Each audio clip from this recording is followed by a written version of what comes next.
Association গুলোর যে যে দাবি দেওয়া ছিল অনেকদিন ধরেই তাদের সাথে আমাদের আলোচনা চলছিল।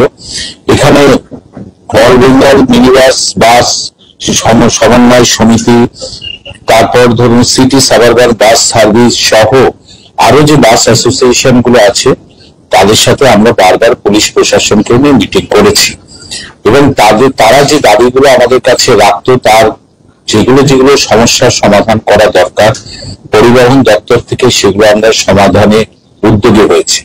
এখন মূলত দুটি সংগঠন মিলে বন্ধ ডেকেছিল, আমরা তাদেরও বলেছিলাম যে আসুন আবারও আলোচনা হতে পারে, আর আলোচনা একাধিকবার হতে পারে, আমরা তাতে বসতে আগ্রহী আছি। এবং আমি গতকাল ডিজি সাহেবের সাথে রাত্রিবেলা আমার কথা হয়, তারই ফলশ্রুতি হিসেবে আজকে পুলিশ প্রশাসন, কলকাতার সিপি ছিলেন এবং ট্রান্সপোর্ট সেক্রেটারি ছিলেন এবং যারা বন্ধ রেখেছে তাদের নিয়ে একটা মিটিং হয়েছে। মিটিং হওয়ার পর আমরা তাদের যে দাবিগুলো আছে আমরা তাদের বোঝাতে সক্ষম হয়েছি যে সরকার তাদের পক্ষে আছে। এই সরকার মমতা বন্দ্যোপাধ্যায়ের সরকার, সর্বস্তরের মানুষের জন্য এই সরকার কাজ করে চলেছে। আমরা একদিকে যেমন যাত্রী সাধারণের কথা ভাবি, তারা যাতে পরিবহনের সার্ভিসটা পায়, তেমনি সঙ্গে সঙ্গে যারা বাস চালান, যারা বাস মালিক আছেন, যারা ড্রাইভার আছেন, তারাও যাতে সুষ্ঠুভাবে তাদের পরিষেবাটা দিতে পারে, তাদের সমস্যাগুলো নিয়েও কিন্তু আমরা বিবেচনা করি। সেই হিসেবে আমরা অনেকগুলো আলোচনার মাধ্যমে যেগুলো উঠে এসেছে আমরা তাদের বোঝাতে সক্ষম হয়েছি যে এই যে 15 বছরের ওপরে বাস স্ক্র্যাপ করে ফেলতে হবে, যেটা এনজিটির অর্ডার আছে, সে ব্যাপারেও আমরা আইনগতভাবে বাস অ্যাসোসিয়েশনের পক্ষেই আমরা কোর্টে আমাদের মতামত জানিয়েছি যে বাসের বয়স তার স্বাস্থ্যের উপরে হওয়া উচিত। সেটা আইনগত লড়াই চলছে, সেখানে সরকার বাস অ্যাসোসিয়েশনের পক্ষে আছে। তারা বিভিন্ন টোল প্লাজা নিয়ে তারা দাবি তুলেছিল, টোল প্লাজায় একাধিক টোল দিতে হয় দিনে, এটা যেহেতু সেন্ট্রাল গভর্নমেন্ট অপারেট করে, আমরা তাদের নিয়ে মিটিং করেছি এবং আমরা আবারও তাদের নিয়ে বসবো যে এখান থেকে কোন সুরাহা পাওয়া যায় কিনা।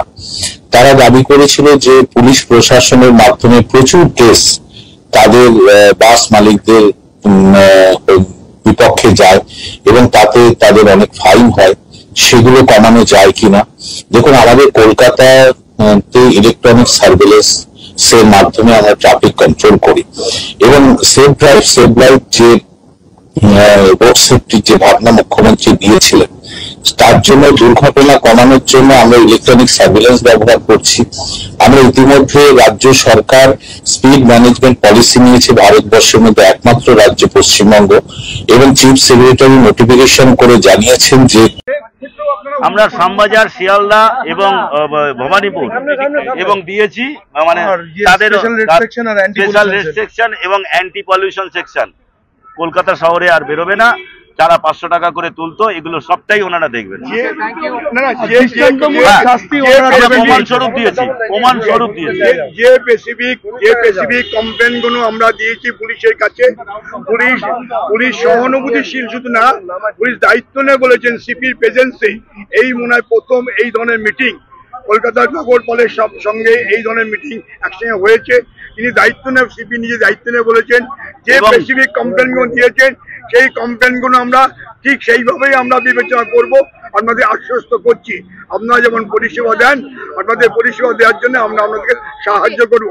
তারই পরিপ্রেক্ষিতে সেই আশ্বাসে, সেই আশ্বস্ত হয়ে পরিবহন সচিব এবং মাননীয় পুলিশ কমিশনারের আশ্বস্তে আমরা নগরপালের 22, 23, 24 যে পরিষেবা আমরা দেবো না বলেছিলাম, এটা আপাতত সেপ্টেম্বর পর্যন্ত আমরা ডেফার্ট করলাম মানুষের যাতে